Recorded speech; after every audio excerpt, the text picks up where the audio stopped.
Hello and welcome to another edition of Traveling Titles. Traveling Titles is a series that we're doing where we explore our fraternal connections with publishers around the world. In this iteration of the series, presented in association with the INCO Center, which is the Indo-Korean Center here in Chennai, we are exploring how our books have traveled to Korea. So for this edition, we are going to be exploring Gobble You Up. Gobble You Up by Sunita and Geeta Wolf is a delightful Rajasthani trickster tale about a jackal who keeps eating other animals up. This was published in Korean by Daekyo. We are going to be hearing from the author of the book, Geeta Wolf, who is also the publisher here at Tara, and she will be speaking about how this quite joyful book came to be. We'll also hear from a student of the INCO Center to see how a rhyming book like this translates into Korean, and we can hear some fun onomatopoeic words. Before that, there will be a short reading of the book, and during the session, if at any time at all you have any questions, please leave them in the comments here and we'll get to them at the end. So I hope you enjoy it, and let's start it off with a reading of the book.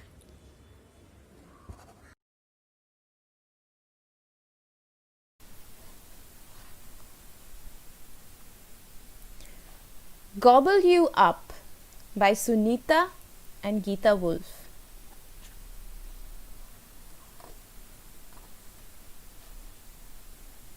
In a large forest,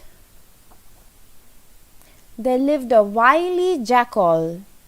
His best friend was a crane. One day the jackal was feeling hungry, but he was too lazy to hunt for food. He was a wily fellow, so he went over to his friend the crane and said, "You're so good at fishing, but I bet you can't catch 12 fish all at once." "12! Easy!" cried the crane and flew straight up. The crane looked down into the water and sang, "1, 2, 3, 4. Let's see, there must be more. 5, 6, 7, 8. In a row, swimming straight. 9, 10, 11, 12. Yum! Fishies, how nice you smell!" And swoop! She caught 12 fish and laid them on the edge of the pond. But what's this? No sooner had she put them down than swish, slurp, smack, burp. Before you know it, the jackal gobbled them all up, singing, "Through the lips and over the gums, watch out, stomach, here it comes." "Oi, that's not fair," cried the crane. "What about me?" The jackal was in a fix. He didn't have an answer, so he thought up a quick plan. He began to sing, "12 fish in my tum, sorry crane, you're too dumb," and gup! He gobbled up the crane. A tortoise who was swimming slowly by was shocked. "Help!" she shrieked. "I thought you two were best friends." The jackal didn't like this at all. He didn't see how it was the tortoise's business. He dived into the water and sloop! Gobbled her up, singing, "12 fish in my tum, sorry crane, just too dumb. Tata tortoise, what a chump." "Ha ha! Easy with the slowpoke tortoise," yelled a cheeky squirrel from a nearby tree. "Just try catching me." "How dare!" thought the jackal. He was feeling a bit full, but he couldn't let this insult pass. So he drew in his tummy, took a deep breath, and whoom! He jumped on the tree and gobbled up the squirrel. "Serves you right," said the jackal, and sang, "12 fish in my tum, sorry crane, just too dumb. Tata tortoise, got no choice. Bye bye squirrel, stop that noise. As he came down from the tree, a large cat stood there staring at him curiously. The jackal didn't like the cat's bulging eyes. Speak up, said the jackal, or I'll gobble you up. The cat stayed silent, so the jackal had to keep his word. Bum! Down she went into his tummy, and the jackal sang, 12 fish in my tum, sorry crane, just too dumb. Tata tortoise, got no choice, cheeky squirrel, making noise. Speak up, cat, lost your voice. An elegant peacock, passing by, stopped in his tracks. My, you've put on weight, he said, preening his feathers. The jackal looked down at his own tummy. He was proud of what it could hold.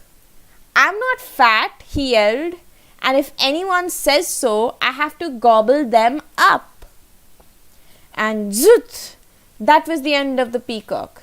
The jackal sang, 12 fish in my tum, sorry crane, just too dumb. Tata tortoise, got no choice, cheeky squirrel making noise. Listen, peacock full of poise, don't call me fat, I ate a cat.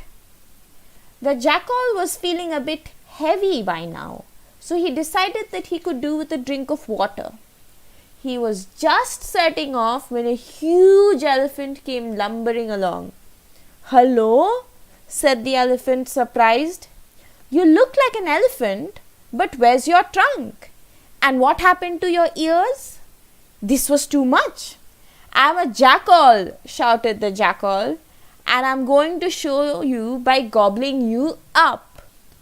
The elephant was a bit hard to swallow, but dum, down he went, and the jackal sang, 12 fish in my tum, sorry crane, just too dumb.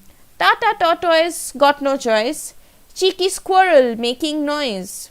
Proud peacock lost her poise, quiet cat, just a noise. Gobbled you up, elephant, did you really think I couldn't? By now the jackal's stomach had turned into a huge balloon. No problem, you just need some water, he said to his tummy. There's still some space in there. He swayed slowly to the river, bent down and took a sip of water. It tasted good, so he took one more sip, then another, and one more, and another, until squee! Blah! His tummy started making sounds that the jackal had never heard before. He was just about to talk to it sternly when, blum! His poor tummy finally gave up and burst. Out tumbled everyone singing, 12 fish, tum-ti-tum, and the crane, dum-de-dum. Tata tortoise now rejoice, cheeky squirrel making noise. Proud peacock full of poise, quiet cat is overjoyed. The elephant's a bit annoyed. Ha ha, jackal, now you're foiled. And the jackal, he became as thin as a whip. I need to find a tailor bird, he said, as he slank off. A tailor bird will stitch my tummy up again. Watch out, tailor bird. This jackal's wily, so we heard.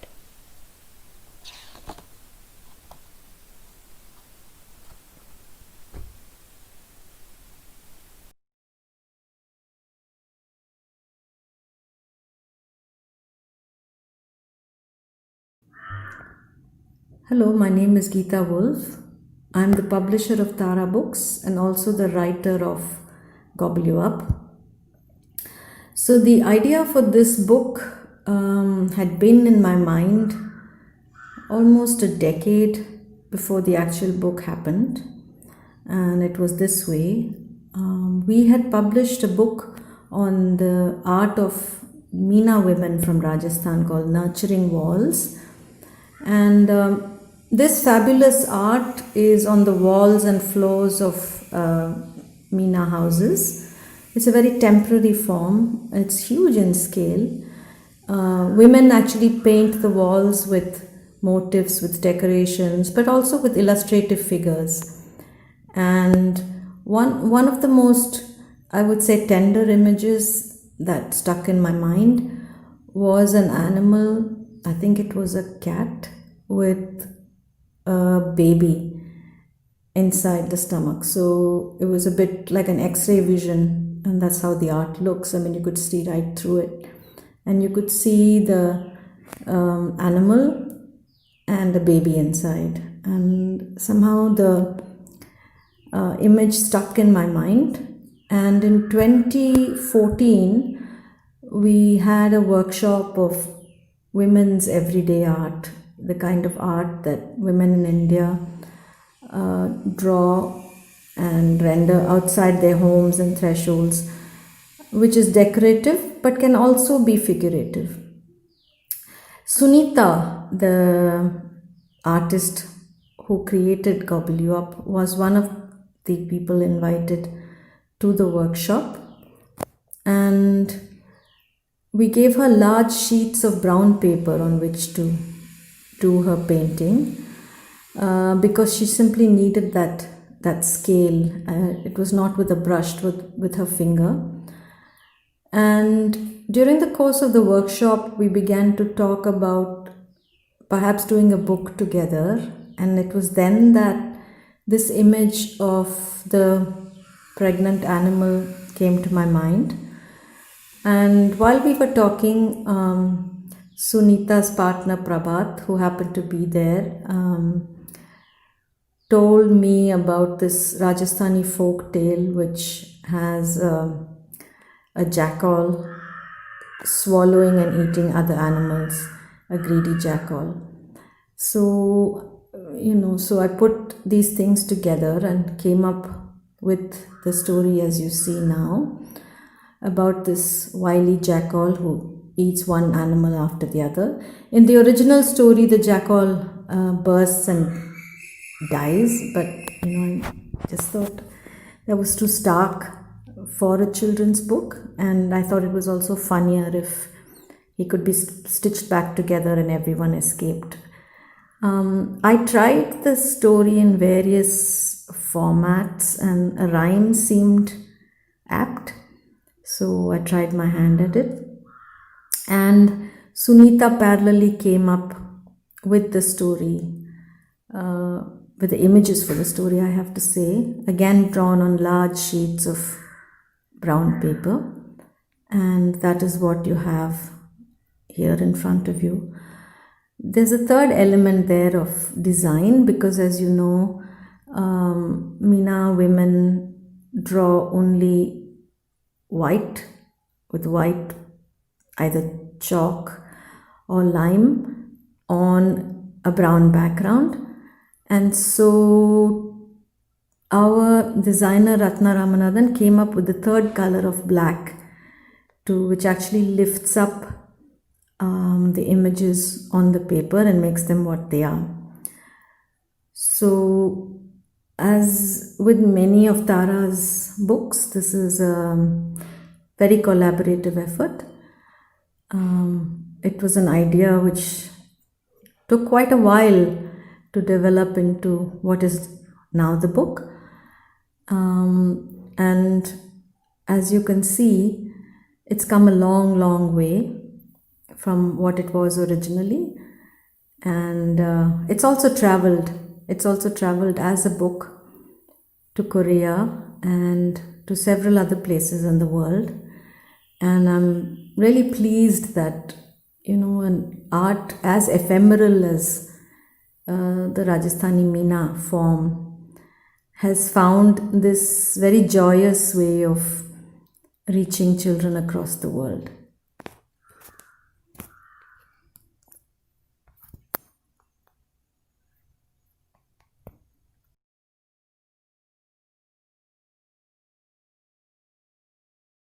Hello everyone, I'm Arilvani and a student of Inco Center. The Korean translation of the book Gobble You Up was made by Jangmi Ranshi, and the translated title is known as Kulkok Kulkok Chaba Mogul Teda in Korean. I was actually very surprised to read the translated version because the Korean language has literally hundreds of words for onomatopoeia, And since the story contains a lot of animal sounds, songs, and mimetic words, I think the poetic translations sound very natural and rhythmic in Korean. So I would like to share a few of them. In the beginning of the story, the crane sings while catching the fish, and it goes like this: Han mari, du mari, se mari, ne mari. So basically, Hana, Dul, Se, Ne are numbers 1, 2, 3, and 4 in Korean, and Mari is a counter word for animal. And I think the repetition of the word Mari makes it very exciting to read. So I'll read the song now. Han Mari, Du Mari, Se Mari, Ne Mari. 어디 한번 다시 보자. 문명이 더 있겠지. 5마리, 6마리, 7마리, 8마리. 나란히 줄지어 살랑살랑 헤엄치네. 9마리, 10마리, 11마리, 12마리. 고소한 냄새, 냠냠 맛있겠다. And I also found the sounds made by the jackal while eating the fish to be very interesting. It makes sounds like swish, slurp, smack, and burp. Swish is translated as nallum in Korean. Nallum is a word describing the motion of sticking out one's tongue and then retracting it with a quick snatch, especially when one sees delicious food. And I think this word perfectly describes the actions of the jackal. Also, a few other sounds made while eating are also used here. So, for example, hururuk is a word imitating the slurping sound, and chop chop chop is the sound of smacking one's lips. And kook is the imitating sound of burping. The song sung by the jackal after eating the animals shows its boastful nature, and I think the rhymes and sounds used in Korean poetry conveys this expression clearly. So it goes like this. 내 배속엔 물고기 12마리 미안하네 드름이 믿은 게 바보지 잘가 거북아 앞으론 간섭하지 마라 건방진 다람쥐야 가불지 말라니까 굴먹은 고양이는 짜증날 뿐이고 우아한 공작은 그 모습 어디 갔나? 코끼리야 잘 봤지? 덩치 크다고 못 잡아먹을 줄 알았니? And similarly, when the animals finally come out of the jackal's stomach, they sing and rejoice. Mimetic words and sounds are used to describe that. These sounds are quite similar to how we have it in Tamil, like pada pada, thuru thuru, sala sala, suda suda, pala pala. So, pada pada is similar to dugun dugun in Korean, which is the sound of heartbeat or heart throbbing, and pala pala is similar to panchak panchak in Korean, which means to twinkle or to shine. So this is how it goes. 물고기 12마리 팔딱팔딱 살았다 두루미 펄짝펄짝 간섭쟁이 거북 여기저기 기웃기웃 건방진 다람쥐 카불카불 굴먹은 고양이 기뻐서 카웅 도도한 공작 여전히 우아하네 코끼리는 아직도 화가 덜 풀렸네 하하 자카라 너는 이제 죽었다. So, as a learner of the Korean language, I found this book to be very helpful in learning the various sounds and expressions in Korean, and I hope you enjoyed listening to it. Thank you.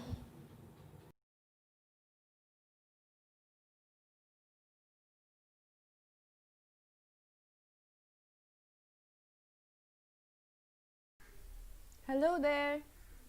Thank you so much for joining us for that presentation. Someone has commented saying that it will be nice if you can see a bit more of Meena art so that the readers and viewers can get a deeper sense of how the nestedness of animals work. And I actually do have some more photos from the book Nurturing Walls. So all the photos that you had seen in the presentation about the Meena women in the Meena village was by Madan Meena, and I'm just going to show some more of his photos that we didn't get to use. So there you go.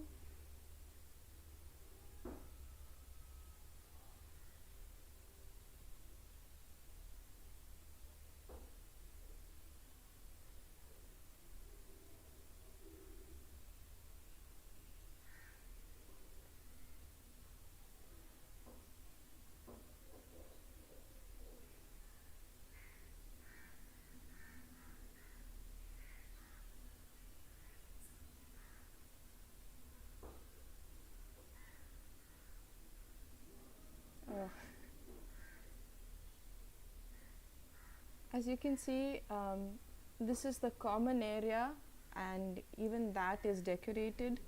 So this is like Geeta Wolf was saying, what we would call women's everyday art. It's almost part of housework. There are many similar traditions in around India actually. Here in Tamil Nadu there are the kolams, but there's something very stark and beautiful about this.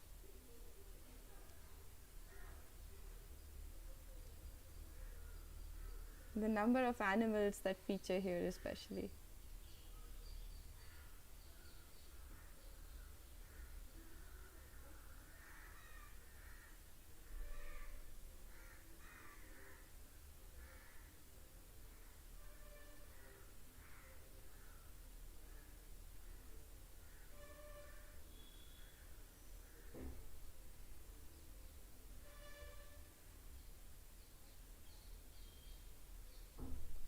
Oh, this is definitely one of my most favorite photos. Even the camel is decorated. I see another comment has come in from KM Bhavani, who says, are the stories made in wooden cardboard as well? No, originally the book was printed in craft paper, which is kind of the paper that is used to make cardboard. So I have that in front of me. I'll just take you through it after we look at these photos.